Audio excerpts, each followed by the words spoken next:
You are listening to From Sobriety to Recovery with Jesse Mogul. Let's get to the show.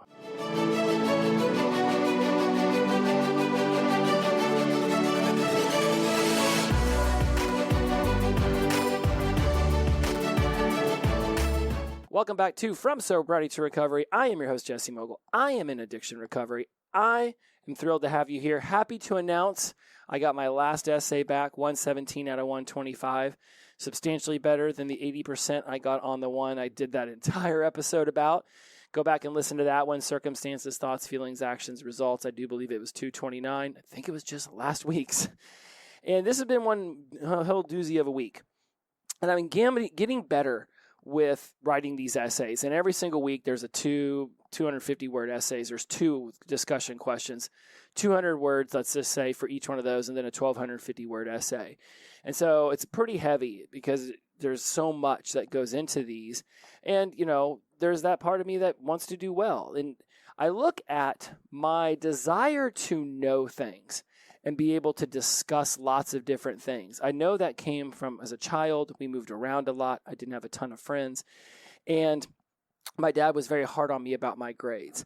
And I wanted to have this ability to read these books and then go talk with him about what I had read. And it was more about being able to talk about the things that I read and not having him tell me that I was wrong or tell me that I was telling him incorrect information, and less about knowing everything and being the smartest person in the room. I really have very little desire to be the smartest person in the room. And in fact, one of my mentors once told me, if you ever are the smartest person in the room, you need to find a different room. And whether I necessarily, it seems a little bit insulting to everybody that I would happen to be in that room with. Hey, everybody, I think I'm smarter than you. Fuck off. I'm going into the next room. I don't got that. To me, if I'm in a room where other people don't know some of the things that I know and they have a curiosity to know these things, then let's just get together with some pen and a pad. Let's get in the lab and let's get into talking and teaching. And that's one of the reasons I love this show. Like, I don't go off to learn all this stuff to be Mr. Smarty Pants as much as I just like to know this stuff. And I know when I've integrated it more thoroughly into my brain when I can talk about it. Like I talk about so many different subjects on this show very fluidly with very little show notes, just really off the top of my head. So few of these episodes are actually written down. I just take in a bunch of information and I'm like, oh, that's what this week's is going to be about. And so with Is Addiction a Disease, I went the opposite way I just described. And I over-researched for this one because I am reading a book called, let's go to it. It's by Capuzzi and Stouffer. I will put it into the show notes. It's Foundations of Addiction Counseling. For this episode, I'm going to call it FAC. I want to say from the FAC book. Occasionally, I will say Foundations of Addiction Counseling, just in case you have forgotten what the acronym FAC stands for. But I will be saying FAC quite frequently because a lot of this information that we're going to utilize to discuss addiction as a disease is going to come directly from this substance abuse counseling book, Foundations of Addiction Counseling, FAC by Capuzzi and Stouffer. Not really sure, but I will be sure to put it in the show notes. So if it's something that you want to get your hands on, you can go out there and you can find it and you can get it for yourself because I am sure it's available somewhere. I got it for free through my university because I already paid them $2,000 for a class. They were more than happy to give me a digital book on top of it. They were very awesome. And I will say Grand Canyon University is blowing my mind. For as many online reviews as I read that were not favorable toward them, I have had none of those issues with what people complain about. And sometimes I read reviews and I'm very mindful of asking myself, is this a problem with the product or is this user error? And a lot of the ones, like especially on Amazon, I go and I'll read the 1, 2, 3 stars because I want to find out if the product is a piece of crap. What is the worst thing that I can expect to happen? Is it just going to break in my hands or is it going to set my house on fire? Like, I want to know these things about it. And a lot of the times when I read these reviews, I'm like, okay, that's user error. Like, this is a, $14, ring light, and you're probably, based off the way you're talking about it, slamming it around your office, or you're taking it on set and dropping it. No wonder it broke. Like, treat things with, kindness gentleness, they'll probably last you a long time. So then I go and I read these reviews about Grand Canyon University, and I did read a lot of them that was like, okay, that sounds like user error. That sounds like perhaps you could have done these other 3 or 4 things, and maybe there would have been a different experience. And who am I to judge anybody else's experience? I don't even know these people, but I do know my experience, and my experience has been phenomenal. And I can't wait for the next, 2 years until I get into the practicum and internship portion of this. But I will say, man, oh man, is it a lot of work. And it's because the first class is on substance abuse and addiction. It's been a lot of fun work because this is right in my wheelhouse. This is a subject that I cared very dearly about. So it's been super awesome. There are certainly going to be other classes coming up that aren't going to be nearly as enjoyable. Like, I don't know, the one about documentation and paperwork. I mean, I get it. That's super important to document things accurately, but I don't think I'm going to enjoy 2 months on documentation nearly as much as I'm enjoying 2 months on addiction recovery information. But that's what's led us to doing an episode on is addiction a disease. And there's so much awesome about this. And just remember, if I say FAC, then we're going to be talking about the Foundations of Addiction Counseling book by Capuzzi and Stouffer. You can always go and, again, it's going to be in the show notes. Feel free to go check that out. Also, I am going to be running through a substantial amount of different kinds of addiction models.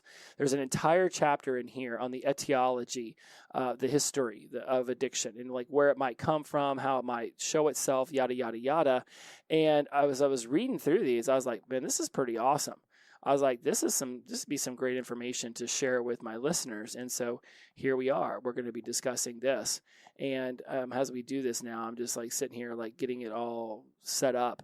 I'm going to drop some super, super interesting information on the history of alcohol and drugs and addiction in our society. So absolutely look forward to that. That's actually going to come very, very soon. And also remember that I might bring up neuro-linguistic programming from time to time.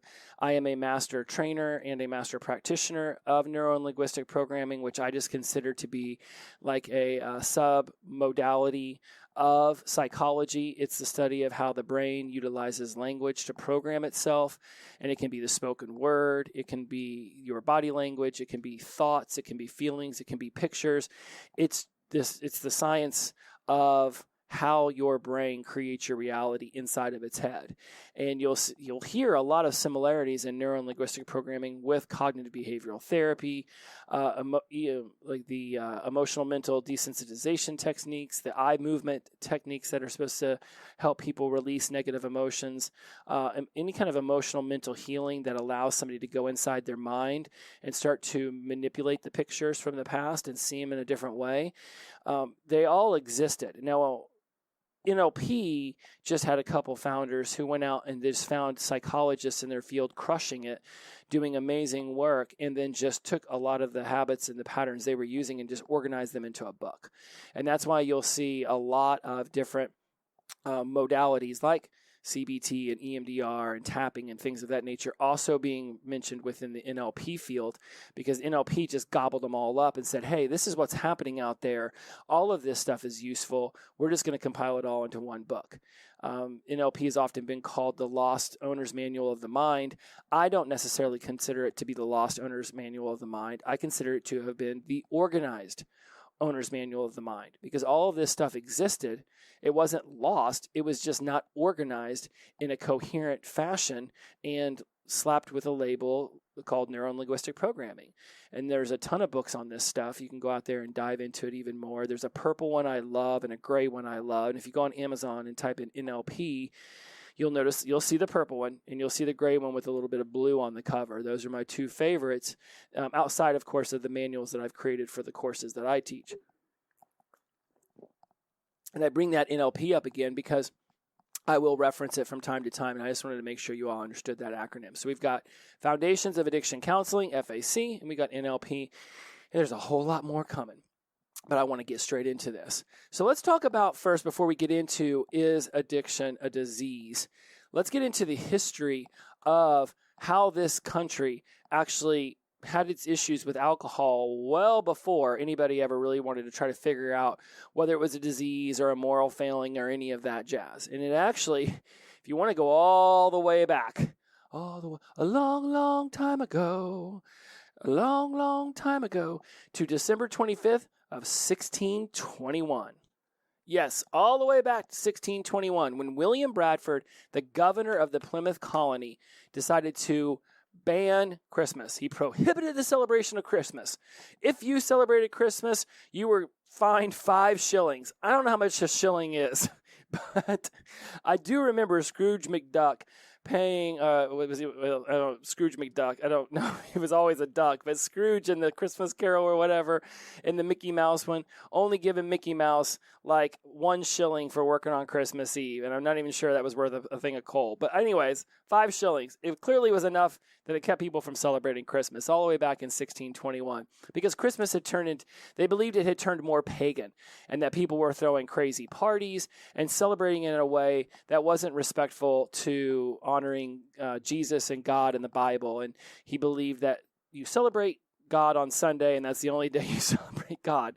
So don't you dare celebrate Jesus' birthday on any other day but Sunday. So it's outlawed. Now, the Pilgrims had their own issues with drinking, and in fact, the boats that brought them over and dropped them off on Plymouth Rock chose Plymouth Rock not on purpose, but on accident. Really, it was like, just get these damn Pilgrims off the boat, because the Pilgrims were drinking all the beer, and the crew needed beer to get back over the Atlantic Ocean, back over to England. Back in the day, this beer is about 6%, according to the research that I learned. Beer was the preferred mechanism for hydration because water was able to so easily get bacteria into it and cause people to be sick. But because beer is fermented, the whole yeast, hops, barley thing, I'm sure you're aware of it. We are all after having had some kind of intoxicating beverage in our body at some point. So anyways, fermentation allowed there to not be so many microbiomes and organisms into the liquid. And that's why beer was the preferred. And so, yes, the Pilgrims were getting smashed all the way across the Atlantic Ocean, and they got dropped off at Plymouth Rock because the captain and the crew wanted them to hell off the boat. And then down the road, they decided to ban Christmas because they were partying too hard on Christmas Day. It became, again, you can Google this, it became a pagan holiday, feasting and drinking to excess, and by goodness gracious, only celebrate Christmas on a Sunday, or don't celebrate it at all, apparently. So when we look back at the role that alcohol played, and just, you think, we talk about the Pilgrims, we talk about, Plymouth Rock and what that was all about, you realize that alcohol was very much a part of our society at a very early developmental stage. Flash forwarding up into the 1800s, that's when you start seeing alcohol become something that society wants to start frowning upon a little bit more. And between 1825 and 1850, some moderation, abstinence groups began to form. The Washingtonians. The Total Abstinence Society formed in 1840. Some more followed suit in the late 1800s, including the Women's Christian Temperance Movement, the Sisters of Samaria, the Daughters of Temperance. There was a whole slew of them, right? So by the late 1800s, you had a really hard push towards abstinence and staying away from alcohol. And it was because of these women organizations that were noticing how their husbands and their sons were drinking in excess, and it was turning them into not so good people. They decided, you know what, we just need alcohol out of society altogether. They really started to push this into our legislature at the state and then eventually federal level, and that's when the Volstead Act kicked off prohibition in 1920, which is right around the same time that organized crime formed in order to make alcohol, to get it to people in these speakeasies. And you can look no further than the show Dukes of Hazzard, and how these bootleggers, even back in the 50s, 60s, and 70s, were sort of romanticized as people that were getting away from it, getting away from the law, and we're getting away with something, and we're providing the society with things that they wanted. And a lot of these bootleggers were in the South, where supposedly alcohol was supposed to be the most prohibited. And in fact, the roots of NASCAR are set by former bootleggers who were just so good at driving fast and through dirt roads and getting away from the law that they eventually turned it into a competition. So the roots of NASCAR actually lie in the bootlegging world back from the 60s and 70s. So anyways, we get prohibition. That, of course, sends the whole country into turmoil for the whole part of the 1920s. That gets repealed in 1933, which ironically, right around that time, was when marijuana began to be associated with the Hispanic and African American populations in the United States. And I remember watching a video about this. The DEA no longer was going out and busting people up for speakeasies and for moonshining and all this other jazz. And the people who were running the DEA did not want to lose their jobs. They did not want their organization to go away. So they just turned their attention towards marijuana. And I remember there being this propaganda film I watched. Oh, my goodness. I wish I could remember what it was. You know what? I'm going to pause real fast and see if I can find it on Google. Reefer Madness. Found it on Google, all right. In fact, I did even go on YouTube real quick. And you can even find it on YouTube. It's a whole hour and 8 minutes. Apparently somebody even remastered it and put it into color. But you can find the old school one. So anyways, in the 1930s, marijuana was decided it no longer could be legal. It had been fine up until that point for the most part. There were some laws, but for the most part, no big deal. But the DEA needed something to go after. Movies like Reefer Madness came out. They made it look like if you smoked a joint. I remember one scene, I'm pretty sure somebody smokes a joint, this launches themselves out of a window. I remember watching this, tripping on acid back when I was a teenager, being like, there is no fucking way that's what marijuana does to you. Unless there's a pizza outside that window. There's no chance that somebody stoned is launching themselves out of a window. So yes, the Volstead Act gets thrown down in 1920. Here comes Prohibition. That goes away in 1933. Marijuana becomes this whole thing. And really, that's where we start seeing a lot of our current, alcohol and drug abuse, the whole movement towards this really forming as we're getting into that out of the World War I into World War II range. Cocaine and opium were legal during the 19th century and very much favored by the middle and upper class Caucasians. But then cocaine became illegal when it began to be associated with the African Americans following the Reconstruction era of the United States. So now you're looking back to, the late 1800s. I want to say the Civil War ended in 1861 or 1863, but don't hold me to that. So you start noticing that, cocaine getting outlawed. Opium was first restricted in the latter part of the 19th century, which is the 1800s. For those of you who aren't aware that's how that works. And so, and again, that was because it got more associated with the Chinese immigrant workers out there in California with the railroads and the gold rush and all that jazz. And then marijuana was legal into the 1930s when it became associated by white society with Mexican Americans. And so you see, again, that's the DEA needing something to sort of go after. LSD was legal in the 1950s, but then was turned illegal in 1967 when President Nixon was even caught on tape. That dude loved to get caught on tape saying stupid shit. He even said that his administration wanted to connect hippies and African Americans with the ills of marijuana, and he did a pretty damn good job on that last I checked.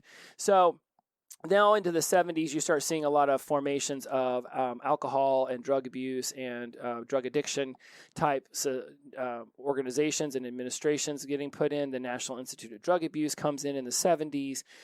You start seeing other ones coming into the 80s and 90s. I don't need to rattle all of these off. This is stuff that I'm sitting here looking at like 10 different acronyms. It's not important is to know all of the acronyms as much as it's to realize that the war on drugs started in the 1970s. It was carried on by Ronald Reagan in the 1980s. That's really the war on drugs. That's when MAD came out and SAD, and that's when Just Say No and all these ideas about how to curb alcohol and drug abuse, but it was done in such a way that I just remember it was more of a joke in the 80s when I was a student than it was anything that we took serious. Like, just say no. It's like, yeah, we get that. Thanks. Really, just say no worked really great for me. And that's the issue when we start talking about some of these organizations and we look back at the history, is that this country was really founded upon this idea of, hey, let's drink and have a good time.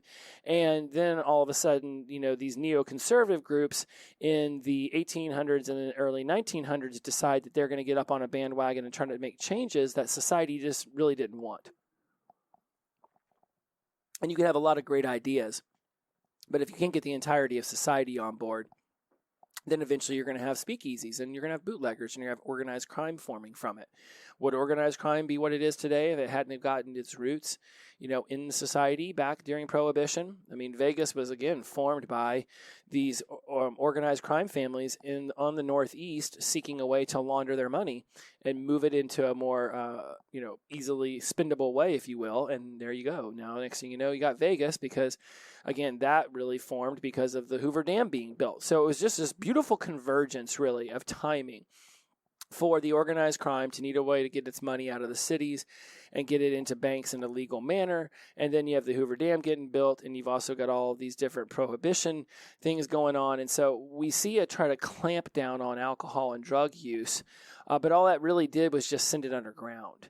Where it couldn't be monitored as much. And now you're noticing that, almost all states have legalized alcohol sales. There are some dry counties in the South, but for the most part, it's just right next door to a county that sells alcohol, and they'll generally put a liquor store right at the county line.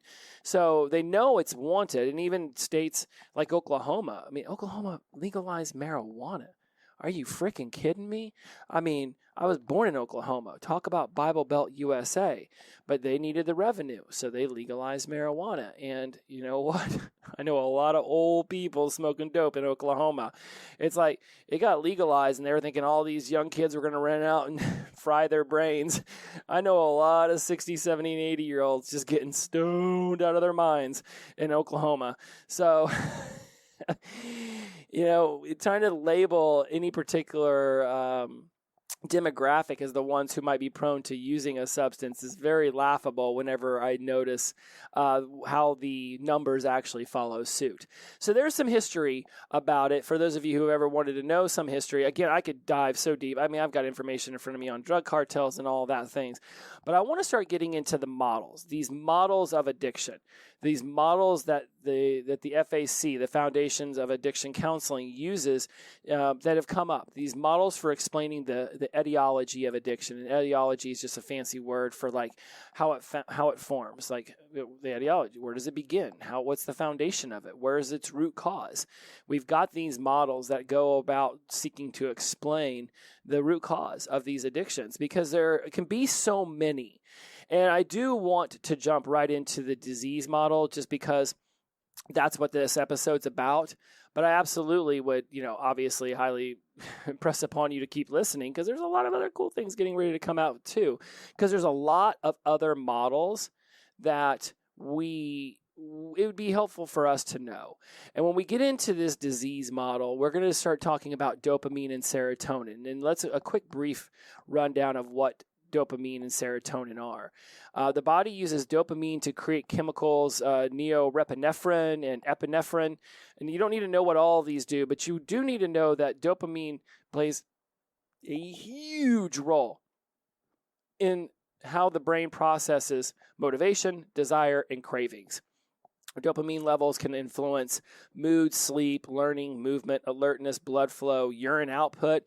Dopamine's got a lot, but for the sake of this conversation, we want to really impress upon you the motivation, the desire, and the cravings, that it plays an integral role in our reward system. Now, serotonin comes into play because it very much is a causation of your mood and your emotions. A lot of people think serotonin is a majority of it's in the brain where dopamine is, but in fact, serotonin is 90% of it is inside your gut. And I don't know the episode number, but I'm pretty sure I once did an episode called like 80 or 90 feet to happiness.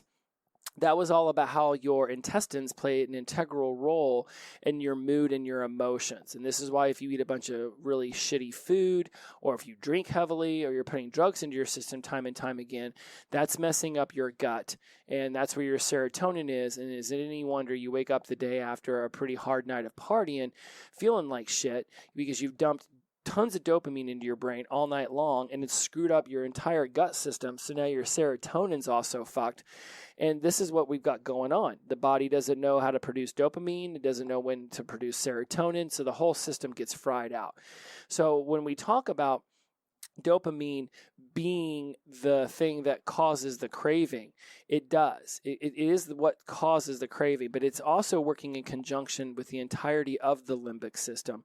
And we're going to get it more into that, but it's just good to know that you've got the dopamine and it does crave you out the door. And it does that because it was always meant to be set upon for the craving and the reward system to work in concert with one another, because of back in the day, we were cave people, and outside the cave was pretty freaking scary. There were gigantic monsters like saber-toothed cats and woolly mammoths, and God knows how big the spiders and the snakes were. But I mean, you can imagine if a woolly mammoth was like 4 times the size of an elephant and a saber-toothed cat was like 3 times the size of a lion, I can only imagine how big the roaches were. So you leave the cave, and that's where people die. And so you needed to have something that caused you to crave sustenance, food, so much that it got you out of the comfort and safety of your cave and set you about to go hunt for some food. And, the men would go out and hunt. Women would go out and gather. That's just how it was. And you find a berry and you taste it and it's delicious. Then your dopamine floods and says, that was delicious. Serotonin's released through the gut saying, hey, let's remember that we ate that really awesome red berry and it made it feel delicious. And now serotonin created a feedback loop. So when you see that delicious red berry, you know that it's safe to eat. Or if you walked for miles to get to that bush to find that red berry, that your brain will remember where that red berry was. Now, conversely, if somebody next to you eats a blackberry and then they die in front of you, then your brain is also going to release dopamine that says, I do not crave that fucking berry. So it works all together. And so let's get into this. I say let's get into this disease model as if we haven't already gotten into this disease model. So if you're looking for an easy answer to this, yes. Addiction's a disease. Because it's very misunderstood, but it is a disease of the brain. And a lot of people might want to push back against it, and we'll get into that when we discuss moral models and some of these other models. But addiction is a disease. Now, if you're trying to use it again as a way to excuse your way out of all of your behaviors for 22 years, like I did, that's how long I got wasted for it, not trying to excuse my behaviors by causing it to be a disease. Because, look, I did those things. I knowingly made all of those decisions. I just didn't give a fuck. All right? I was so much more into the substance and the use that I didn't really give a shit what I was doing to other people. It mattered to me that I was getting intoxicated, right? So whether it's alcohol, pills, gambling, sex, porn, whatever else I've ever said, everything that can possibly be addictive, right? Overcoming addiction is not simple. It's not necessarily easy. It's just because, stopping and exercising greater impulse control or willpower, if only it was that easy. Now, there is a book that I'm reading. It's called the DSM. It's this entire book. Let me see if I can reach it from where I'm strapped. Let me see. All right. There's this, you should see this book. If I were to hit somebody with this book, it would probably knock them out cold. It's called the Diagnostic and Statistical Manual of Mental Disorders, the DSM 5-TR. And it's the 5th edition of the book, and it's got these severity levels where mild, medium, and severe dictate where your addiction is. And so, yes, those that are on the more mild to moderate spectrum might just be able to stop and willpower their way through it, and eventually the habit of drinking goes away. But for those of us who have sought sobriety and recovery, we would have answered yes to a majority of those questions. I am going to do an episode on what those questions are at a later date, but we're already 30 minutes in. I can't add that into this one. It's going to be a 2-hour-long episode. So because addiction develops in our pleasure center, where the dopamine and all of this is going on, it gets overwhelmed. And then the simplest way for me to say it is, and this is how it was explained to me by Dr. Trisha Whitty when she came onto the show, and whether it was on the show or whether it was off mic, I remember her saying, look, when it comes to the human body, the most pleasurable experience that the human body can produce on its own or with another person, as I'm getting ready to make very evident, is an orgasm. That is when 100% of dopamine, I mean, you're just, whoosh, that's it. It is the highest of highs that the human body and mind can reach is orgasm. When you add in cocaine, it raises that up to 300%, and methamphetamines, 3,000%. So if the brain is normally used to just an orgasm getting to be the 100% top of the tops that it can get, and then all of a sudden you introduce cocaine or meth, and now it's getting 300 to 3,000% of that pleasureful experience. Are you kidding me? Is it any wonder? I mean, sex is great on its own. Imagine you were able to throw in all the other stuff. So now you can start to see how it messes with the brain, and it plays with that reward system. It messes up the neural pathways and the role of dopamine, and that's where dopamine attaches to addiction. Because addiction doesn't just start the moment we take an addictive substance, right? You want to talk about the root of addiction. We can start talking about the suffering and the pain and the trauma and all of those things. And then all of a sudden somebody introduces this amazing addictive substance into your life that allows your brain to go above its preset threshold of what it can aspire is 100% of its most amazing satisfaction it'll ever get is from an orgasm. And then all of a sudden you start adding in beer and pills and things that you can snort and inhalants. And is it any wonder? So now you've got the brain getting messed up. The dopamine's starting to get released because it's like, wow, I was feeling like shit, but now I feel happy. Dopamine gets dropped and it says, this is it. When I want to feel happy, this is what we're going to do. We're going to send out the craving alert to get our hands up on some seriously good shit. I mean, this is what happens. And it's happening, and we don't even realize it's happening.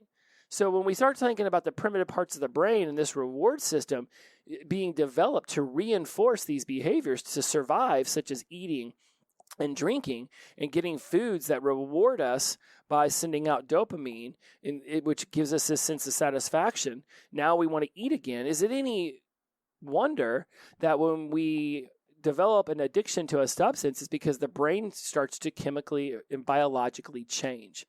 The addictive substance literally triggers this outsized response, and now that with the brain's out of control. It's like, wah! It's like roller coaster central, right? So instead of it just being a simple increase of surge of dopamine, these drugs that we can abuse, these opioids, the cocaines, the nicotines, they flood the reward pathway. You know, some of my research said 10 times more than a natural reward. Well, Dr. Trisha Whitty comes on and says 100% for, let's say, sex, right? Food, I don't give a damn how good the steak is. It's not sex. But if you're getting 100%, which is maximum threshold with an orgasm, 10 times that would be 1,000. So it is absolutely within that parameter that she laid out. And again, you know, who is scientifically coming up with these numbers? But we know, I mean, there's a reason why now the brain is so easily able to associate this high level of craving to this substance, right? And now all of a sudden you've got us achieving these pleasurable sensations that becomes more and more and more important, right? Let's think about it. Sex, you need the consensual compliance of another person.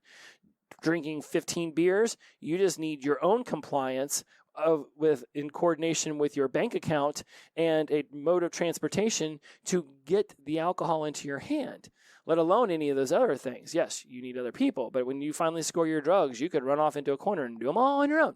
You don't need anybody else's consent or compliance. So is it any wonder that all of a sudden these addictive substances become more and more a part of what we crave? It gets in there and it starts to, again, manipulate the dopamine, gets inside the limbic system, and it does all of this stuff that really begins to absolutely positively shift what's going on inside of our heads. When we get into this disease model, as the FAC talks about it, this was actually beginning to get developed in the 1960s. And in fact, in this book, in the Foundations of Addiction Counseling, FAC book, it talks about how Benjamin Rush, the Surgeon General of George Washington's Revolutionary Army, actually began to write things about how addiction was a disease as far back as then. I mean, George Washington was the general of the army that won us the Revolutionary War in 1770. So this has clearly been a thing for quite some time. So when we talk about the context of the disease model, addiction is viewed as a disease rather than being secondary to something else, that it is literally the switching, the changing. And it's consistent with the concept that we are irreversibly changing our brain, that it is now chronic and it is now incurable. And that's really what I want to make sure that we stress before we get too far away from this when it comes to what is this uncurable. Because addiction is defined, and this is according to the SAMHSA website, and in accordance also with a paper called The Substance Use Disorder Defined by NIDA and SAMHSA. And SAMHSA is the Substance Abuse and Mental Health Service Association. Maybe I'm wrong about service part. You think I would remember this because I'm on this damn website. Substance Abuse and Mental Health Services Administration. I wasn't too far off, actually. And you can always just type in SAMHSA into the computer, and then the National Institute on Drug Abuse is NIDA. And so they put out a paper that talked about how addiction is defined as a chronic, relapsing disorder characterized by compulsive drug seeking, continued use despite harmful consequences, and long-lasting changes in the brain. It is considered both a complex brain disorder and a mental illness. Addiction is the most severe form of a full spectrum of substance use disorders and is a medical illness caused by repeated misuse of substances or a substance. And it's important for you to realize that people put a lot of thought into that. Right? It's a disorder characterized by compulsive drug seeking, continued use despite harmful consequences, long-lasting changes to the brain. Long-lasting. And that's those changes to the brain that cements this as a disease. That's where we start to say that it's chronic and incurable.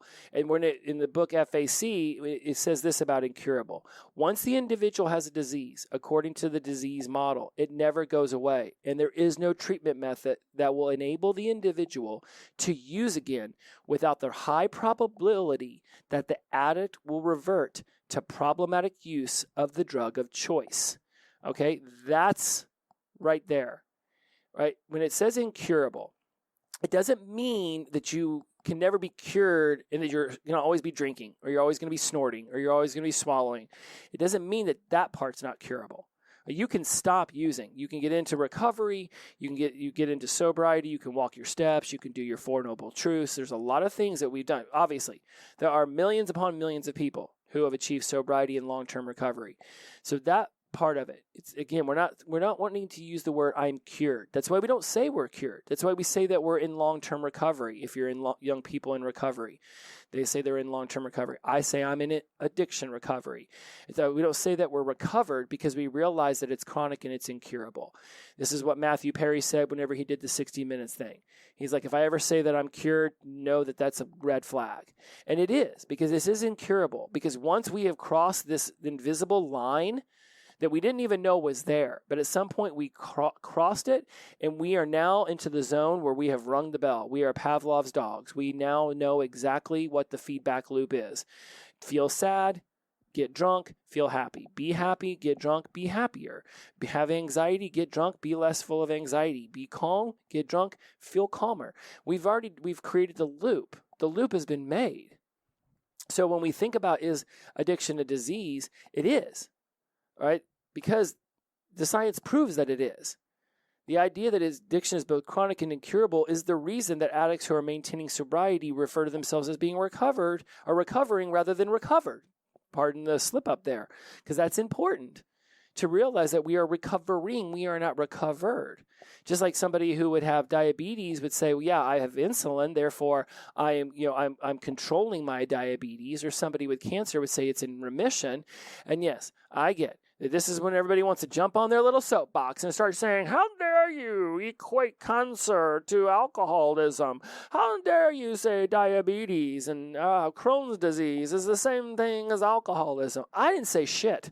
I'm just reading the facts from a book that literally hundreds upon hundreds of scientists have put their effort into. right? You can think whatever you want to think. And more than likely, you're already on board with the various models that exist. It's the other people who aren't, with this affliction, who aren't with the substance abuse disorder, that they're the ones who don't have the misuse. They're the ones who want to sit here and say, no, it's a moral failing, you fucking loser. Maybe you should just stop being so lazy and get out there and get a job. It's okay. Billionaires are alcoholics. Tell me they don't have a job. So I don't think it has anything to do with laziness as much as it has to do with the mental. And we're going to get into those models now, because the disease model, it is controversial, and a lot of people might want to push back because they think that if you accept the disease model, then that means that you are rejecting the moral model, right? That it's no longer a morality issue. Right now, all of a sudden, insurance companies have to cover it. Now, all of a sudden, society has to treat it a different way, and it's been looked at this way for so long. No, it's a moral failing. It can't possibly be a disease, because now we have to have empathy for these individuals and fuck them. And if that's how people want to be, then you have to respect their model of the world. And if you can't affect it or direct it, accept it, or no longer have that person in your life, or just mute them whenever they want to go off on a tangent about how you are a morally corrupt individual. I will not, for a moment, deny that I did some very morally corruptible, inexcusable, irresponsible, selfish things when I was an addict, but it was just part of what was going on within me. Was I lacking some level of morality? Absolutely. And was it tied to my addiction? Absolutely. Right? Because now that I am sober and in recovery, I do not act that way anymore. There was a morality that alcohol and drugs were taking away from me, but I'm not going to sit here and say that I was a morally corruptible soul and it had nothing else to do with the way that the brain was working. So we know that there's irreversible progression of an addiction through stages. And it's happening. And the thing is that when people, I'll just try to say this as simply as possible. When people try to be concrete and label something black and white with science, it can be very difficult, because a lot of different studies can use a lot of different hypotheses, a lot of different people, a lot of different things, and they can come up with something completely different. What we're looking for is a consistency within the models, a consistency within the studies that have been done. And there is a consistency that shows, scientific proof that shows that drugs and alcohol and other addictive substances, whether they're things that you imbibe, literally take through your mouth or through your nose or through your lungs, right? There's the substance abuse addictions, and there's the substance use addictions. We don't call it abuse anymore. And then there's also process addictions like porn and gambling and shopping and in your cell phone and all that other jazz. And process addictions are also rewiring your brain.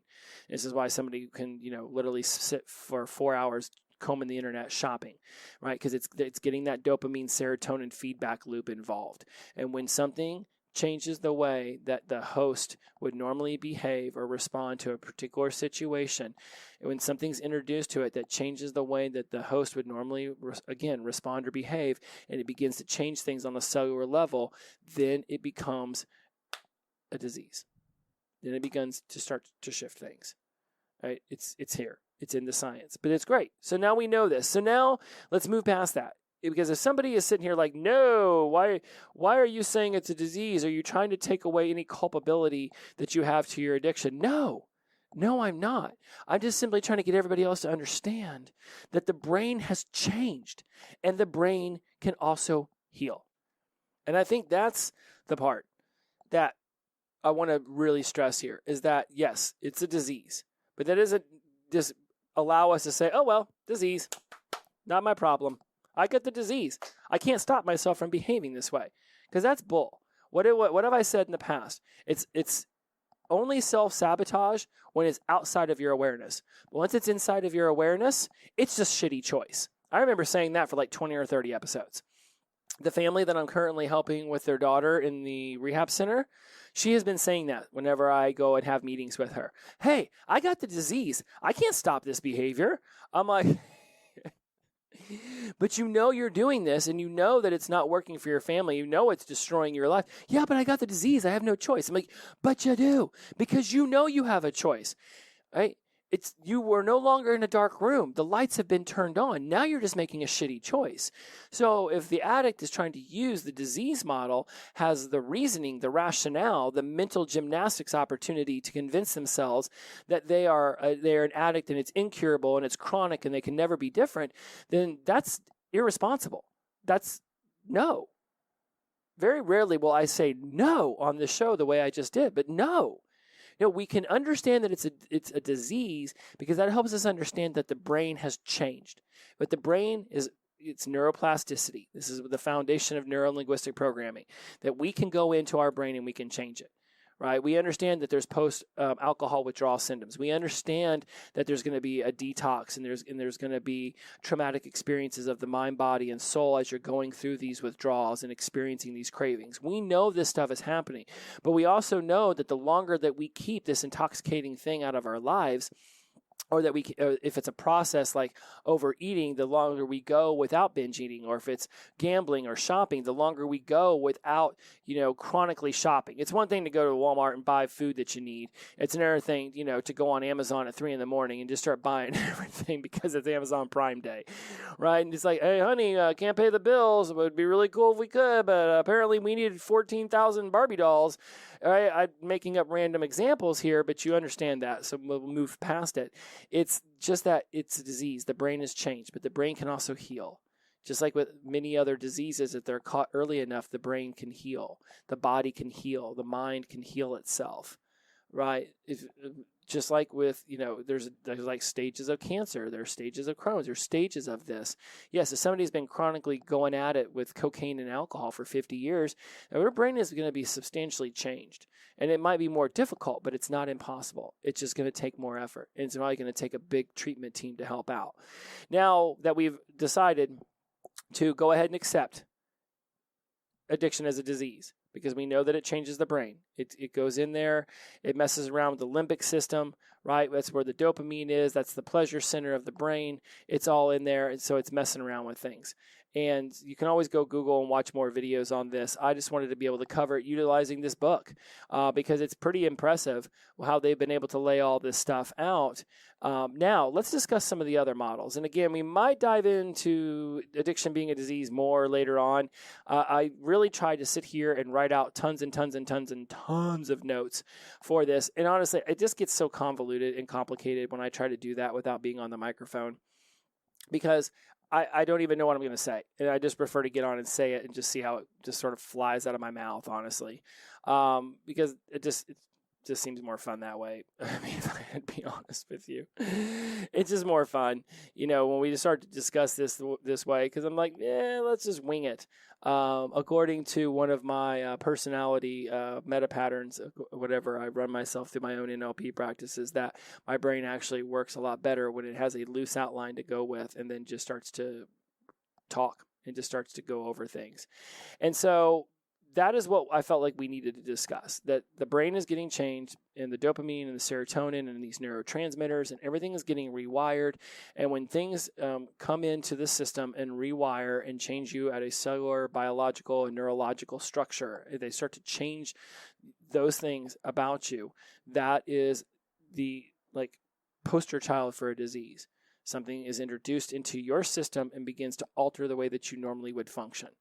Boom. Now we have the disease model. What other models are there? Boy, I'm so glad you asked. Let's go to the moral model, because this is the one that everybody loved to hype, loved to jump on the bandwagon, loved to be a part of.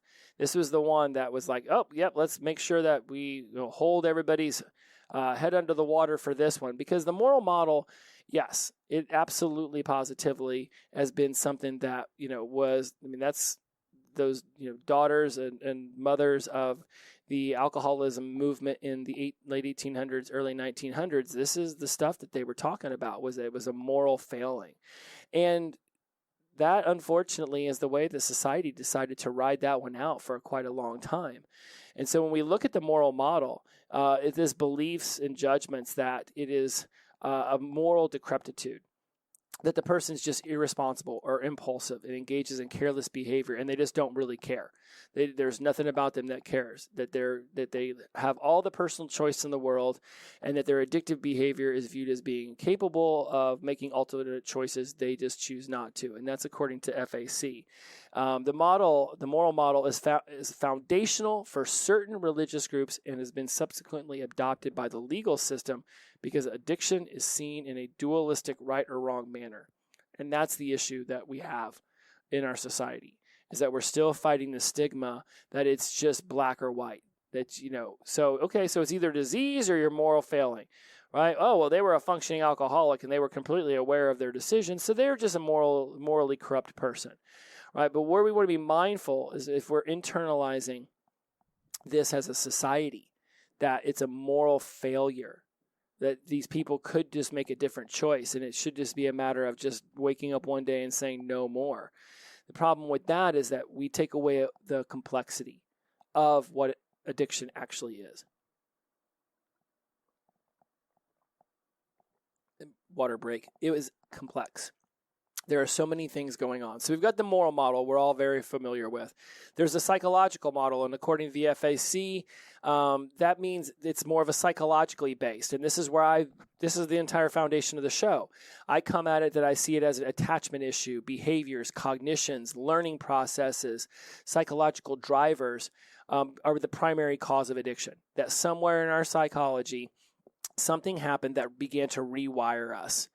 And when that rewiring happened, we became susceptible more to the addictive substance being able to come into what was already a suffering brain and then finding it weakened, right? Imagine, if, somebody who was raised in an emotionally intelligent family and knew how to have open communication and built resiliency and autonomy and self-reliance, but also knew that they had a strong foundation at home that would support them regardless of what was going on in their lives, right? So that's one family. And let's imagine this as a fort back in the day.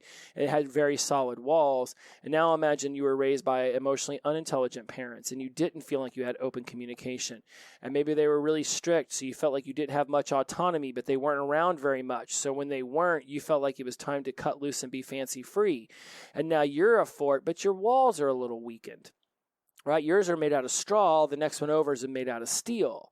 And now all of a sudden, here comes an addictive substance, and it's able to get through the straw wall substantially easier than steel. Now, again, the addictive substance can still get through the steel wall, and that's when we start to look at the developmental model. The developmental model is more about how life progresses and the development of the individual. That it's not necessarily about whether it happens at an early stage, but it's just that something happens at a stage. And that so here's how it's posited, that there's a vulnerability that is never static and it's always changing, but it can vary across a lifespan. So I've literally met with clients who are like, yeah, man, I was perfectly fine until I got in my 40s and I had a divorce. And then all of a sudden I started drinking a little too much wine, and next thing you know, I'm snorting cocaine. Or yeah, everything was great, and then in my 40s, I lost my job, or in my 60s, my wife passed away, and all of a sudden I found myself smashing down the jack. The developmental model says that we're always vulnerable, that there's a vulnerability that is inherent in just being human, because our brain naturally will latch on to things that give us a sense of relief, where our brains are literally built to either seek out pleasure or run away from pain.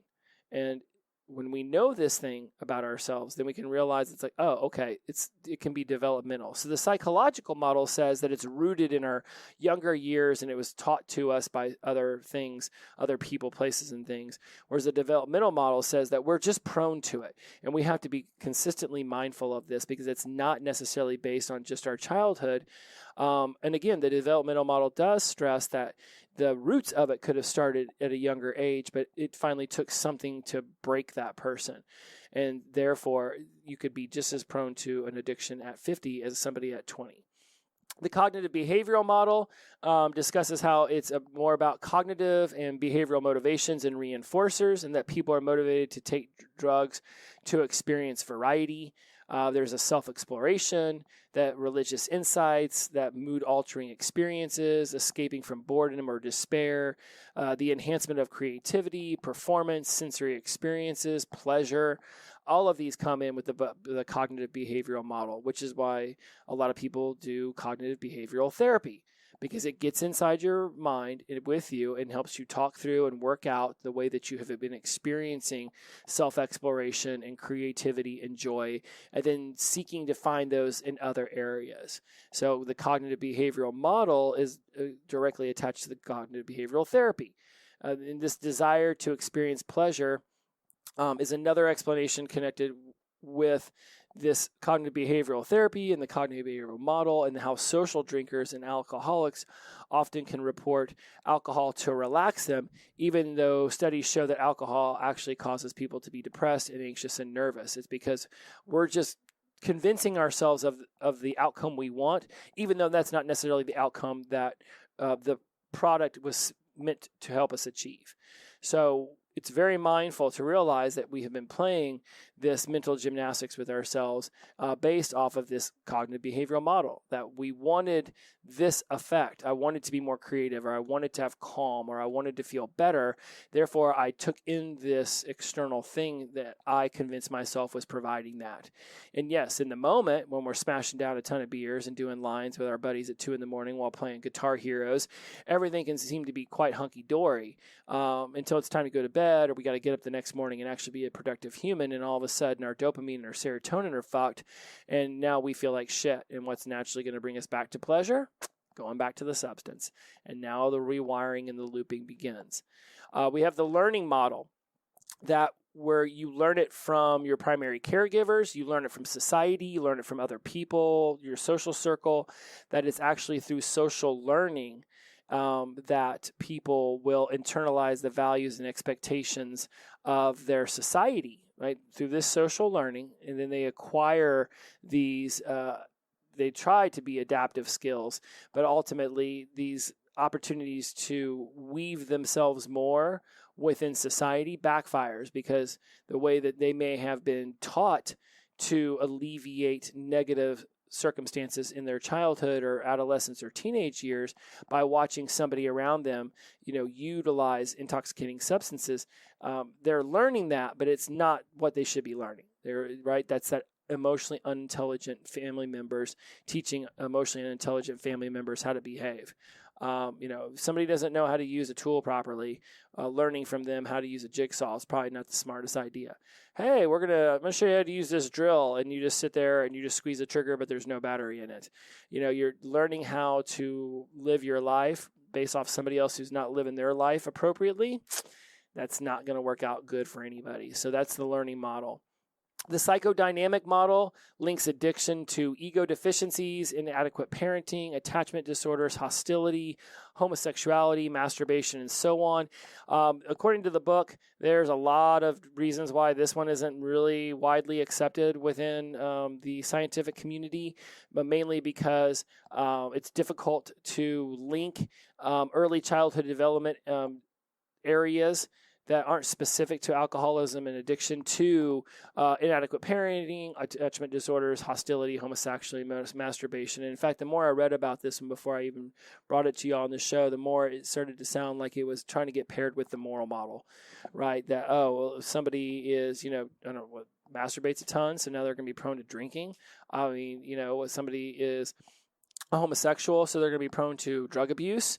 Now, the homosexuality at a young age and realizing this about yourself and not being accepted by society, your social circle, your family, your community could certainly cause a lot of negative emotions inside someone, and they can then go seek out a way to remedy those negative emotions, and thus now all of a sudden the addictive substances enter from stage left, and therefore that could show an increase within the homosexual community for potential substance use disorders.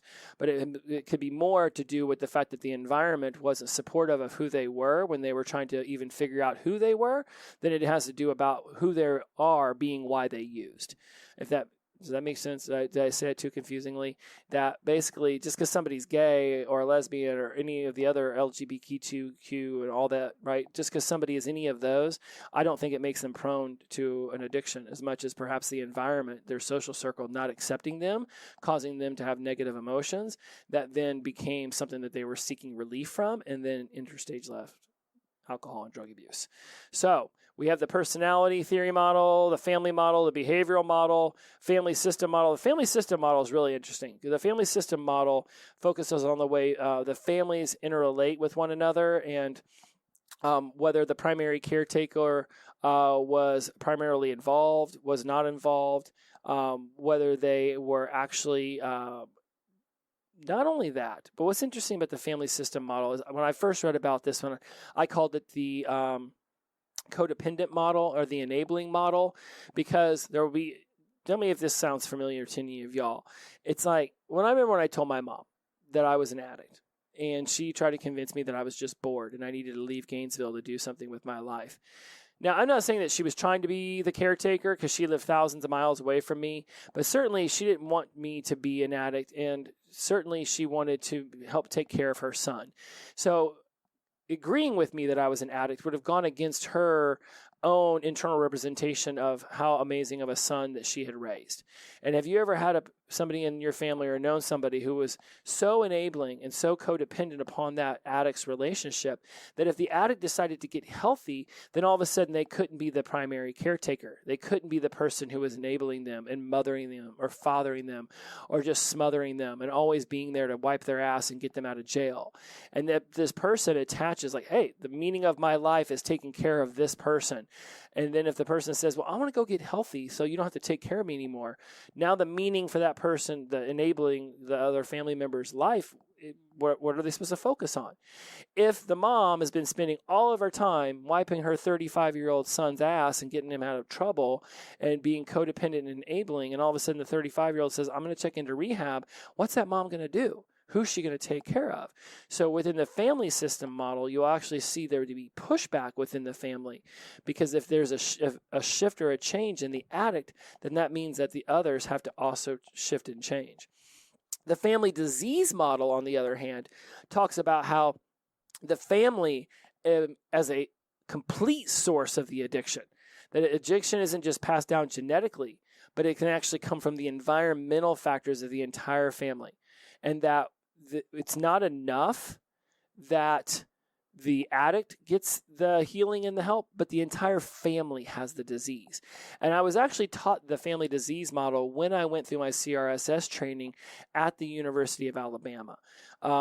Because I remember one of the guys saying, look, it's not just the addict who needs healing. When there's an addict in the family, the entire family is sick. The entire family needs healing. And I have seen this time and time again. Because whether, like with the daughter who's currently in the addiction center, right? You've got the father who wants to be, all up in it and helping out and the mom who's just furious with anger and just starts fights. And the mom and the daughter are always at each other. They just cannot stop with the fighting. She's fed up. She's tired of it. She's tired of saving her daughter. And the dad wants to be there and support, right? They need some counseling too. And we're actually getting them into that because they need to be able to heal their own self. It's not enough that their daughter goes off and gets healed, because she could go through this entire 90-day. And in fact, we might end up being an 18-month program. But even if she goes in 90 days or 18 months, right? If the rest of the family back home hasn't been doing anything to heal themselves, then this person who went in as an addict and comes out as somebody in long-term recovery goes right back into an environment of people who still are sick, who haven't gone through any of the healing. So the family disease model says that we need to work on the entire family system. Whereas you've got a family system where maybe like in this family I'm just referencing, the dad wants to enable, and the mom's fucking tired of it. The family system model says that the dad could actually perpetuate the daughter relapsing and going back to her old ways because he wants to keep taking care of her. where the mom wanting to start fights and push away actually is the opposite of that. So tired of being the caretaker that she starts fights. But then that also could be an issue, right? If you have an antagonizer in the family and an enabler in the family, and they're both coming at the daughter from different directions, massive confusion, massive frustration, and eventually this young lady's brain's going to get overwhelmed and she's going to go back to what she always knew. So the family system model and the family disease model can very much work in tandem. We've already discussed the disease model. We got the public health model, where it's just a matter of education, laws, social taboos can help people not use. And like we discussed the developmental model earlier, that at any stage in your life, you could absolutely be susceptible to alcohol and drugs and addiction. Then, of course, there's the biological model that just says that genetic theories assume that addicts are constitutionally predisposed to develop dependence on drugs, so that it's a biological issue. Of course, we have the genetic model. We're all familiar with that it gets passed down genetically. The neurobiological model.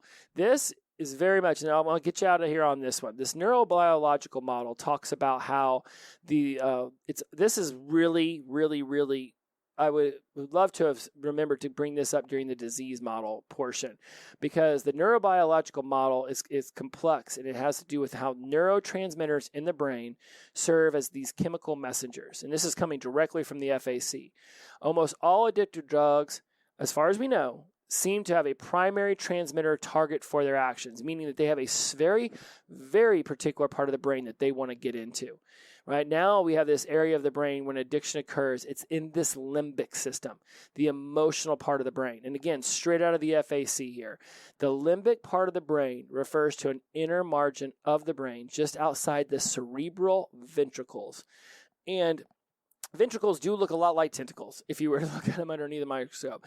And the transmitter dopamine is the key in its activity in the limbic system and the development of addiction.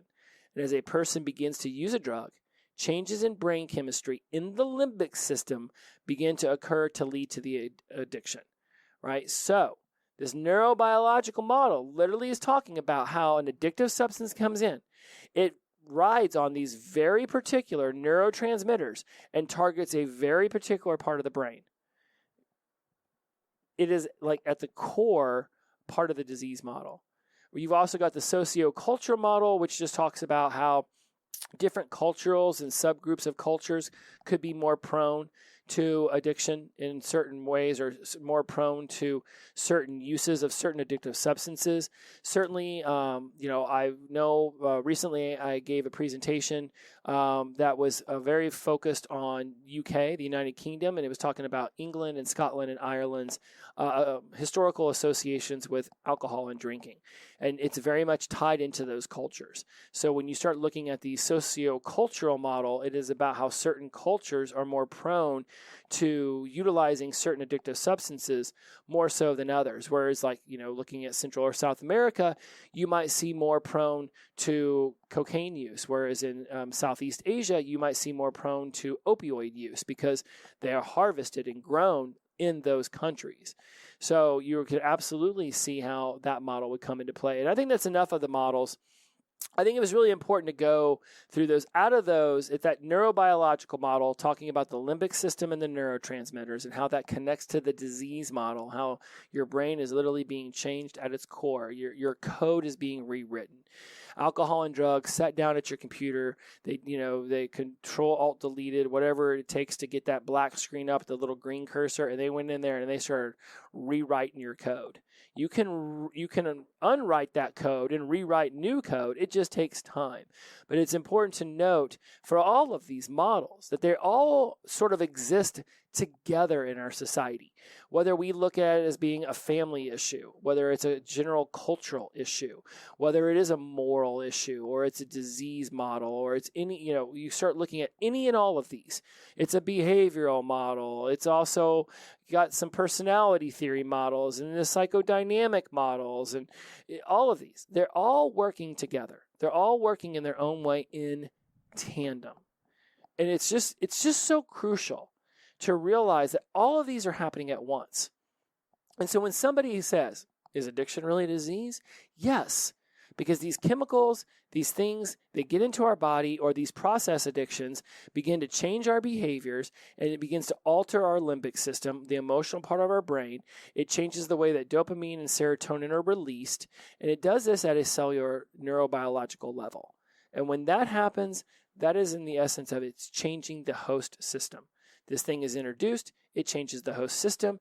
And when you look at the original definition of addiction, when we first started going through an hour ago in this episode, we started talking about how it was chronic, right? And it's all about the way that the brain takes this in.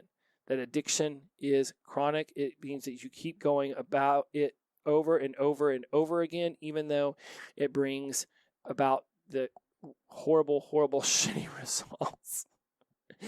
This chronic relapsing disorder characterized by compulsive drug seeking and use despite adverse consequences. And there's so much more information here. There's these questions, there's level of severity, there's how the brain gets addicted. There's so much that I could go into.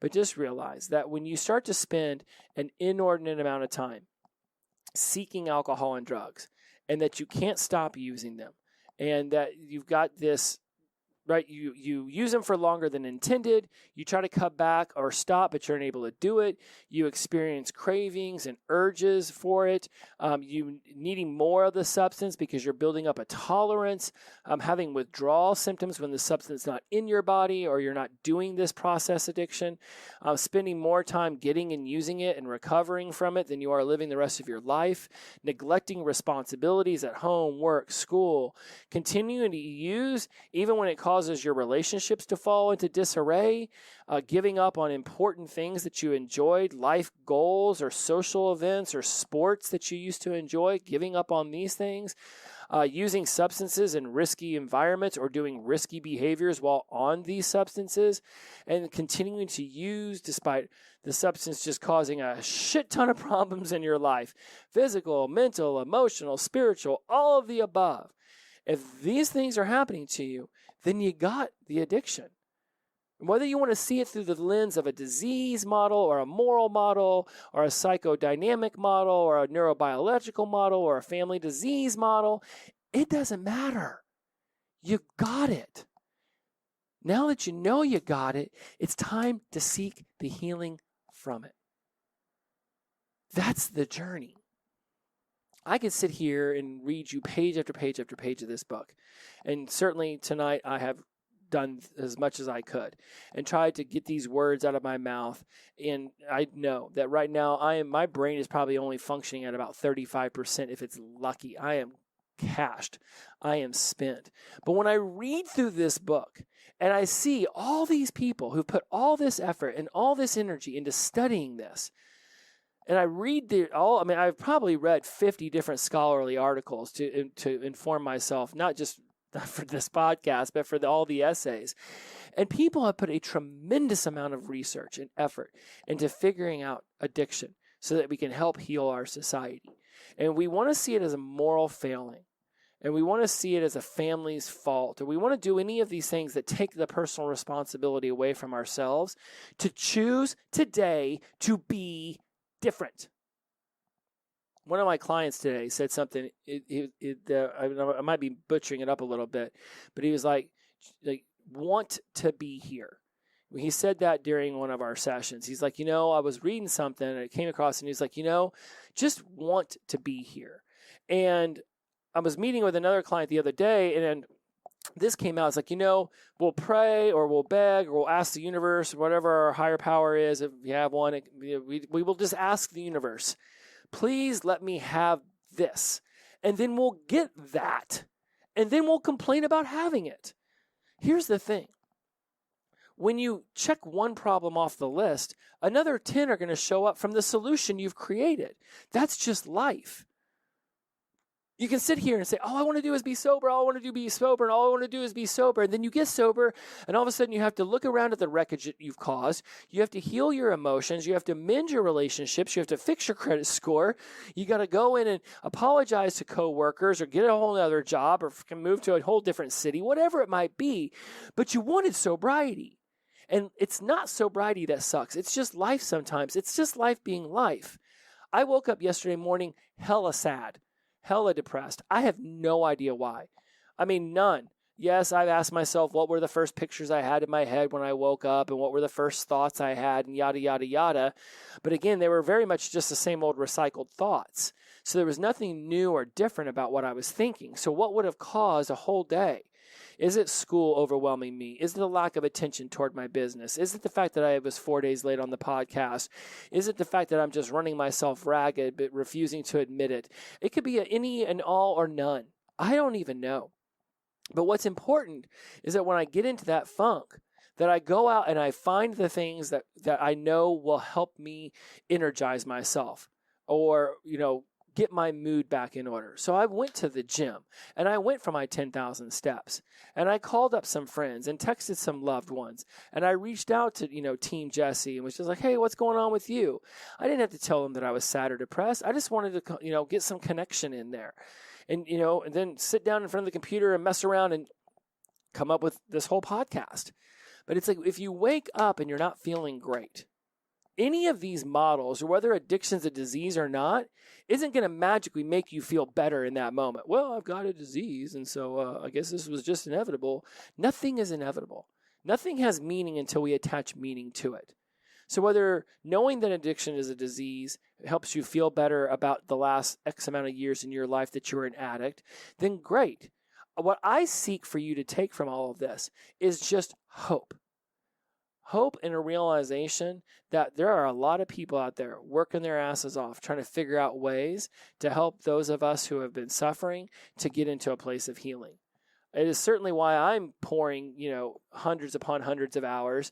I have estimated that I will have hit my 10,000 hours of sobriety and recovery addiction studying for this master's by the time I get to like the end of my internship and all of that stuff in 3 years. Because, I'm literally putting in already putting in upwards of 30, 40 hours a week, not just on essays. There's reading, there's all this other stuff. And then what I've always already been doing. It's like I'm putting in 50 hours a week. It's insane. But I estimate that, I would probably be closer to that 5,000 or 6,000 hour range on top of the other 4,000 or 5,000 I've already put in before I even got into the master's. I will have eclipsed that 10,000 hours that somebody once said in a book means that you're an expert. But I have no desire to be considered an expert. I have a desire to be able to take in this information and be able to utilize it to help myself and to help others figure out a better way, to realize that there's always an option.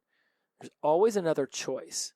When I hear people say, I didn't have another choice, very rarely is that true. Very rarely is, okay, if you're drowning in a pool and somebody says, why'd you get out of the pool? Well, I was drowning. I didn't have any choice. I had to get out of the pool. Okay, congratulations. You may have found a caveat to my statement. Otherwise, most things are multiple choices. And if you wake up and you're feeling a little bummed and you're feeling a little depressed, I just want you to realize it's life sometimes. It's not sobriety. I was talking to another client about this today, that he was noticing how a lot of people, it seems like they find things that help them heal at the beginning, and then they just slowly let those things slip away. Don't let those things slip away.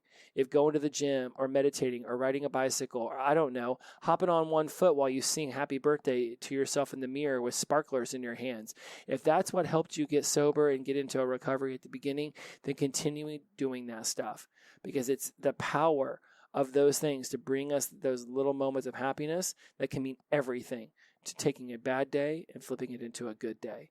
As always, I appreciate your time. I hope I didn't dive too deep into this or get too convoluted. I wanted to keep it as organized as possible. I hope I crushed it for you. You can take from it what you will. You can have other people listen to it if they want.